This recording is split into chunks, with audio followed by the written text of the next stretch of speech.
পণ্ডিত জওহরলাল নেহরুর কন্যা ইন্দিরা গান্ধী একমাত্র মহিলা যিনি ভারতের প্রধানমন্ত্রী হিসেবে দায়িত্ব পালন করেছিলেন।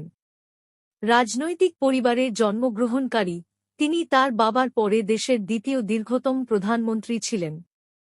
তিনি ১৯৫৯ সালে কংগ্রেস পার্টির সভাপতি নিযুক্ত হন এবং ১৯৪৭ থেকে ১৯৬৪ পর্যন্ত তার পিতার ব্যক্তিগত সহকারী হিসেবেও দায়িত্ব পালন করেন।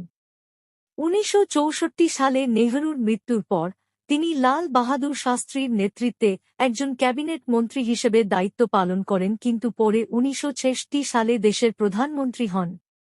শাস্ত্রীর আকস্মিক মৃত্যুর পর ১৯৬৬ থেকে ১৯৭৭ সাল পর্যন্ত তিনি এই অবস্থান ধরে রাখতে সক্ষম হন, কিন্তু ১৯৭৫ সালে তার দ্বারা জরুরি অবস্থা জারি করার পর তিনি হেরে যান, যা একটি জাতীয় অসন্তোষ এবং দেশব্যাপী বিক্ষোভের দিকে পরিচালিত করে।